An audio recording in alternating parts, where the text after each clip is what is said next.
y'all, Dixie here. Today I want to talk to you about backpacking in grizzly country.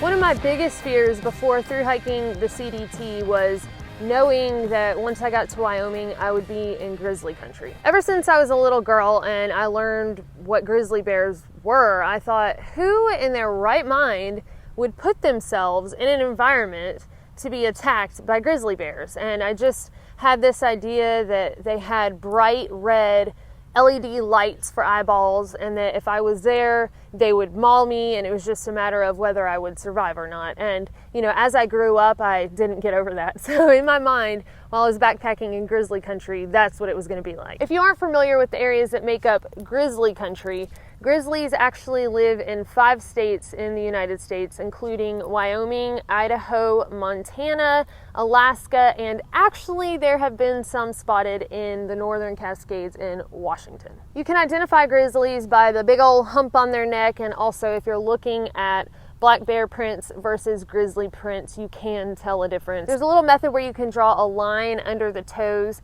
and based on the last toe where it falls, either, you know, above or on that line, you can tell the difference in grizzly tracks or black bear tracks. People will tell you statistics that you're more likely to get struck by lightning or be in a car accident than attacked by a bear, but those just didn't really make me feel a whole lot better. I wanted to know how to avoid encounters with grizzly bears, and you know, if I was to be attacked, I knew there was a difference on how to deal with black bears versus grizzlies. So I wanted to educate myself on that as I prepared to hike in grizzly country. Bears are wild animals, so there's not a one recipe fixes all with a bear encounter. The 2 biggest things that you can do though is to try to prevent having any kind of contact with them while hiking, and you know, also making sure that you aren't unknowingly inviting them into your camp. The first thing I want to cover is how to avoid grizzlies while hiking. Now, to be fair, it's not like they want to come up and hang out and play with you and stuff like that. They really don't want anything to do with you. So if you can make your presence known, like, hey, there's a human here hiking, then most of the time they're going to run away if they hear you coming. Now, the trick is you have to make yourself known. So that means you need to make a lot of noise. Whether you're hollering out, hey bear, or no, singing, you know, we sang a lot. Daylight come and me wanna go home. My instinct, because I was a little nervous, was to almost want to be quiet and like sneak around the woods, you know, so I didn't disturb any bears. But no, that's not what you need to do. You definitely need to make noise. People have asked about bear bells, and I myself, before backpacking, just in general in bear country on the Appalachian Trail, I wondered, did I need bear bells? And were they the most effective tool for letting a bear know that a human is present? And I really found mixed information on that. I think there have been several studies, and they seem to all have kind of contradicting information. Some people say, yes, it does deter bears. Some people say the bells actually attract curious bears. I've only come across one backpacker hiking with bear bells that was on the Appalachian Trail. It was a section hiker. And in my other 3 through hikes, I have not met anybody hiking in bear country, any kind of bear country, with bear bells, but I have seen a lot of cows and sheep with them. Just for myself, it would annoy me, and I prefer to sing and holler to the bears and stuff like that. I found that there were areas where I realized it might be more important to holler out and make myself known, and that was especially near water sources. So if you think about it, you're sitting next to a water source, you've got the rushing water, it's kind of hard to hear somebody coming up. Well, it's the same thing for a bear. So they're getting down there drinking water just like humans, and they need to know, like, hey, there's a human approaching. So a running water source is an easy place to accidentally sneak up on a bear and startle them. And a startled bear can be an aggressive bear. Other areas where you might want to try to make a little more noise might be like berry patches or thick brush that has maybe like a tunnel. So if you're hiking in willows that kind of line both sides of the trail, me personally, I don't want to find a bear around the corner and have it, you know, barreling down that willow path. So I try to yell out in advance so it can try to cut out somewhere else. Also, if you know there are any carcasses in the area of dead animals, that is prime grizzly feeding opportunity, so you don't want to be there because they can definitely get aggressive. If you do have to hike in an area that has a carcass. I mean, a lot of times if the national forests or parks know about them, they will post signs. I saw a couple of those on the CDT. But of course, if something dies recently and nobody knows about it except now you and probably a bunch of grizzlies who can smell it, then just kind of make yourself known and get out of those areas as fast as possible. It is also recommended that you hike in groups in grizzly country. So in groups of 3 or more people is preferred. When you're not alone, you're more likely to make noise, and also bears seem to be a little deterred by larger size groups than individuals. I certainly hiked alone in grizzly country, so I'm not saying, you're definitely going to be attacked and eaten if you're alone. There have been people who have died in groups who have been attacked. So all I'm saying is that that's what's recommended. I did sometimes hike alone, and if I could be in a group, then I tried to do that. And finally, it is recommended that you do not hike during dusk or dawn. Now, I know a lot of you are like, but Dixie, you were not hiking in grizzly country. Yes, I was. And had time not been of the essence as far as me making it to Canada before a bunch of snow dumped on me, then I certainly wouldn't have just been tempting fate by night hiking in grizzly country. But, there are, again, calculated risks that at times you do have to take during a through hike. Well, you don't have to, but if you want to make it there by the end. And so that was the situation I was in and a choice I had to make. But again, these are not laws. They are just suggestions to be as safe as you can be. The next thing I want to talk about is how to avoid grizzlies at camp. So how to not accidentally invite them into your camp. You definitely want to pay attention when choosing a campsite. You don't want to set up near any berry bushes, animal carcasses. Who wants to smell that all night anyway? Definitely you don't want to set up right on trail. That's kind of a no-no anyway. But just like humans use the trail, animals like the path of least resistance also. And so that may be a highway for bears or mountain lions or whatever at night. Also pay attention to if there is any trash or leftover food from somebody who had lunch in that area or who camped there the night before and didn't follow the rules of not having food at the campsite. Just those are all the things you kind of want to look out for. And finally, you kind of want to check the area for fresh bear scat. So if there is an area where bears are frequenting, you might not want to set up right there. I say that, however, in Yellowstone National Park and in Glacier National Park, when I got my permit, they definitely scheduled me for areas that they were like, and by the way, site number blah, blah, blah has been flagged for high bear frequency. But don't worry, so far there haven't been any aggressive encounters.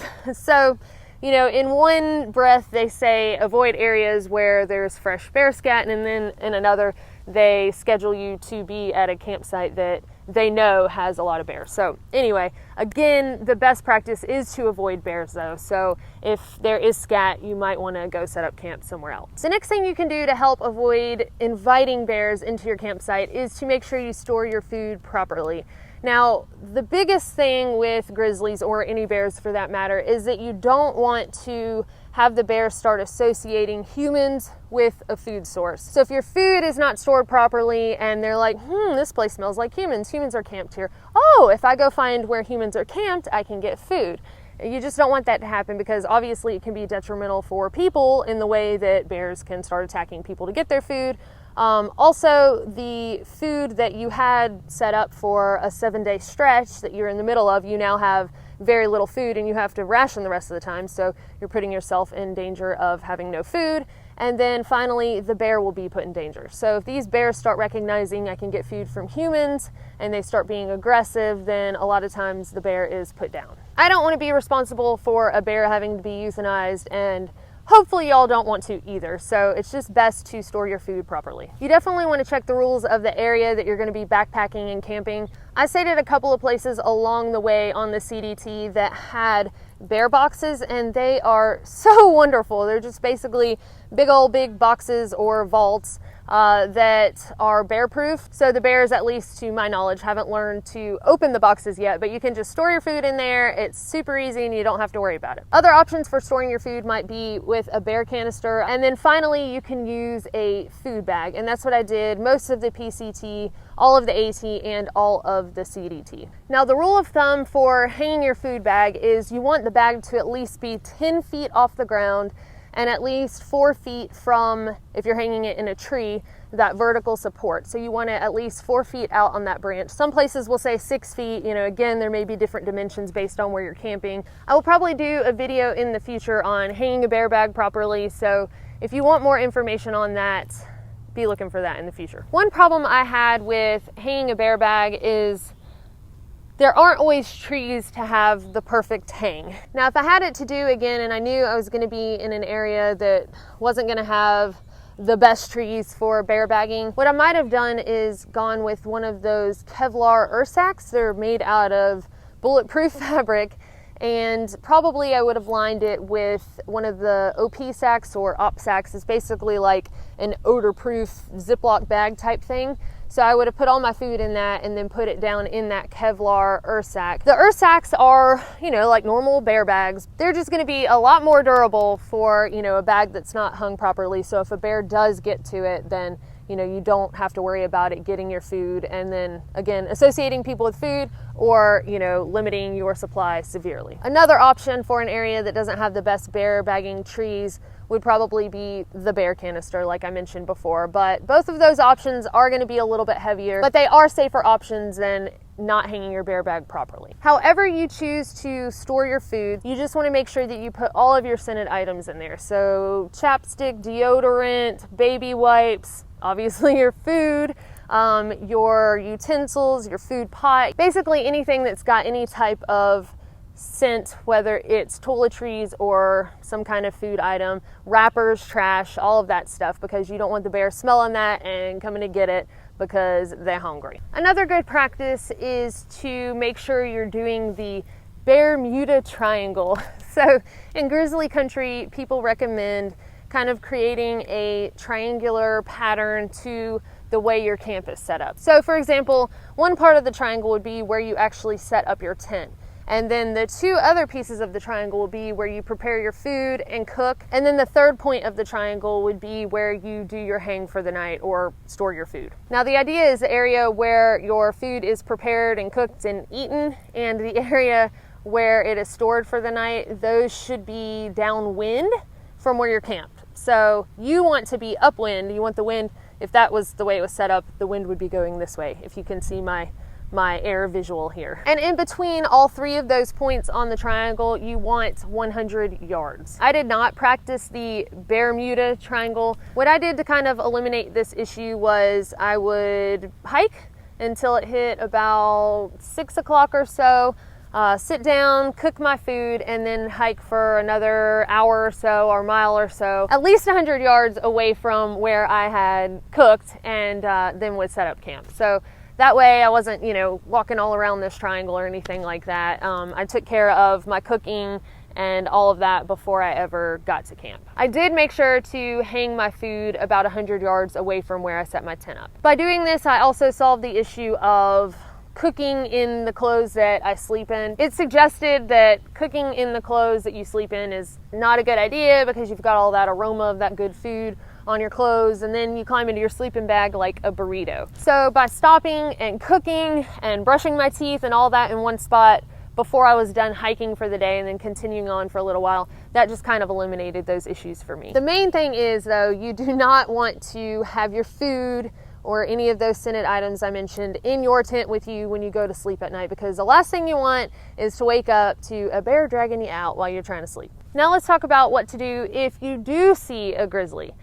The first thing you want to make sure that you do not do, but I feel like is everyone's first instinct, is run. Running can trigger that predator-prey thing in a grizzly and make it want to come after you and eat you for lunch. So the best thing that you can do is calmly assess the situation. Now I know if it's your first time seeing a grizzly, and especially if it's a very up close encounter, luckily for me, my first grizzly was across a water source, you know. Now they can run 35 miles per hour, so it could have been to me in a matter of seconds. But if you're not calm, try to get calm and assess the situation. You know, is the bear walking away? Well, if it is, let it. Just kind of give it some time, let it go on about its business. That's probably the most likely thing that's going to happen if a bear knows you're there. It's just going to go on off and try to get away from you. If you notice that the bear is walking towards you down the trail, Aaron actually had this happen and had watched videos where this happened, and, you know, people kind of were recording and like backing up as the bear kept coming towards them. And so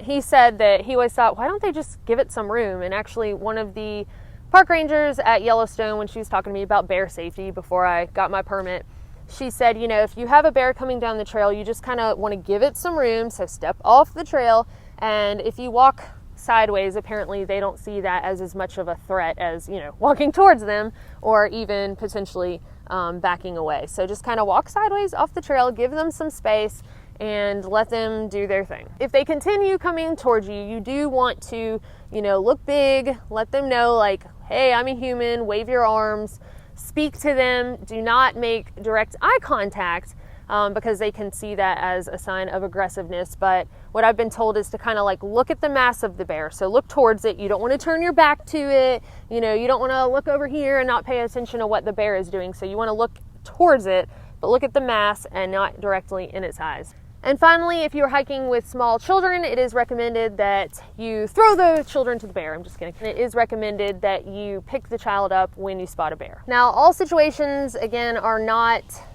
you know, if you follow this exact list of things, you know, you're going to be perfectly fine. That's just not the way it goes with wildlife because they have minds of their own. So sometimes bears will growl at you, and sometimes they will bluff charge you, and sometimes they'll click their jaws, and, you know, all sorts of different reactions. But I think the biggest takeaways are to try to remain calm, make yourself known, make sure they know you are human, and do not run. Now, in grizzly country, if you are attacked by a grizzly bear, you do not fight back. People will tell you with black bears, you know, you want to fight back. With grizzlies, you do not want to do that. You want to play dead. Now, that just sounds almost impossible for me. You know, you've got this big beast coming towards you and mauling you, and you want me to be quiet and play dead. I mean, that just sounds insane. But knowing that that is your best chance of survival once the bear is on you and attacking you, you know, try to play that situation in your mind and go ahead and prepare yourself for that. Now, while you're playing dead, what you're gonna do is lay on your front side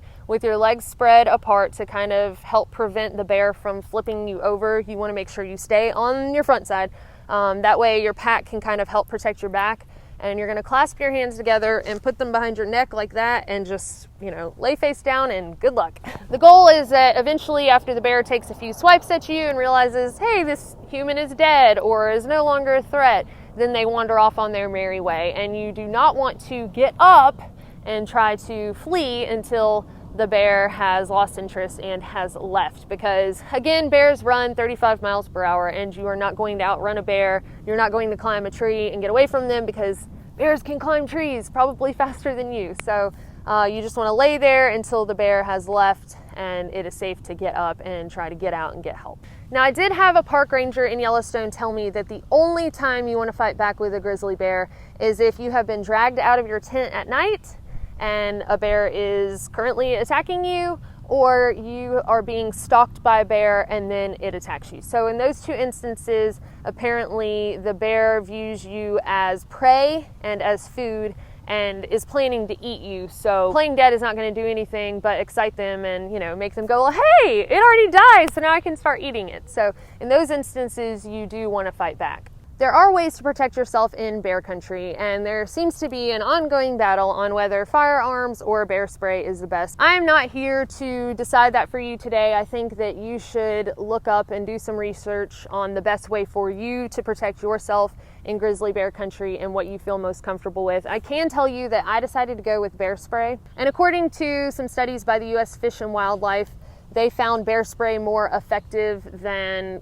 protecting yourself with a firearm. They said that people who protected themselves with firearms were more likely to be injured during a bear attack than people who protected themselves with bear spray. I have a link to that little fact sheet by the U.S. Fish and Wildlife if you're interested in looking at it. And again, I know that you can find some conflicting information, but overall it just was a better fit for me to carry bear spray. I would recommend learning how to use the bear spray, practice, you know, drawing it. The bear spray that I used, which is counterattack, I saw several forestry workers and rangers and things carrying that same brand, but it does come with a little holster, and the can that I got is 10.2 ounces. It's a larger can. They sell a little bit smaller of a can, but I wanted to have as much bear spray as I could. You know, I didn't want to be about to run out and thinking, man, I just wish that I had a little bit more. So I went ahead and carried the bigger can. Now, if you decide to carry bear spray, they say that when the bear is approaching you and it is about 60 feet away, you want to go ahead and give one blast with that bear spray. That way, when hopefully they hit the cloud as they're coming towards you, you know, it'll be like hitting a brick wall. They'll turn around and hopefully retreat. If not, well, then you continue spraying from there. So, but I would just go ahead and have it ready to blast the whole can if you need to. Hopefully none of you are ever in that situation. Hopefully I'm not either. But anyway, that's kind of the rule of thumb when the bear gets within 60 feet. I will tell you, whatever you decide to use to protect yourself, please just make sure that you actually have it easily accessible. Like, don't have it in the pack. It's not going to do you any good, and you're not going to say, hold on a second, bear, let me put my pack down and get my spray out and, you know, or my gun out or whatever you choose to carry, and, you know, okay, now I'm good, you can attack me. Like, that's just not how it works. So you need to have it easily accessible. Otherwise, what's really the point of having it? Also, I highly recommend that when you sleep at night, you have it easily accessible. I carried my bear spray with me to do everything. We went to the bathroom together, we watched geysers go off together, we hiked together, sometimes we ate together, you know, we just did everything together. And I recommend that whatever you take for safety, make that your best friend. As a final note with the bear spray and obviously firearms, just make sure wherever you're hiking, you know, pay attention to what laws they have there as far as bear spray and firearms are concerned, because there are areas where bear spray and firearms are not permitted. And as a through hiker, this is not something that you can fly with. So I had mine confiscated at the airport when I was leaving from my through hike. I just forgot that it was even in my pack. So just keep that in mind. Hopefully I haven't scared any of y'all to where you're just like, well, thanks a lot, Dixie. Now I'm never going to bear country, or especially grizzly country. You know, there is something special about facing your fears. There's something liberating about that. And my biggest fear by far was hiking in grizzly country, and especially alone. And I did face that fear. I do not regret going to grizzly country. You know, of course, I'm safe and in one piece now, so it's easy to say that. But all I'm saying is, yes, know the risks you're taking and take precautions to kind of minimize those risks. But don't be afraid to get out there. You know, I'm so happy that I faced that fear of mine. And there's something about being in grizzly country, and I know this might sound crazy, but it kind of brought me back to just the roots of being a human and being a part of nature and being a part of the wild. And I think it's not really something that you can understand until you've been out there and especially encountered a grizzly, and just knowing like, oh my gosh, I'm literally living among grizzlies. And now I sound like the crazy grizzly fellow. But anyway, I'm just gonna leave you with that. You know, don't be afraid to get out there, but know the risks you're taking. Take as many precautions as you can, and just be as safe as possible, y'all. And with that, thank you so much. And if you have any questions about my particular experience in grizzly country, please leave that in the comments below. I will be happy to answer those questions for you, and we will see y'all next time.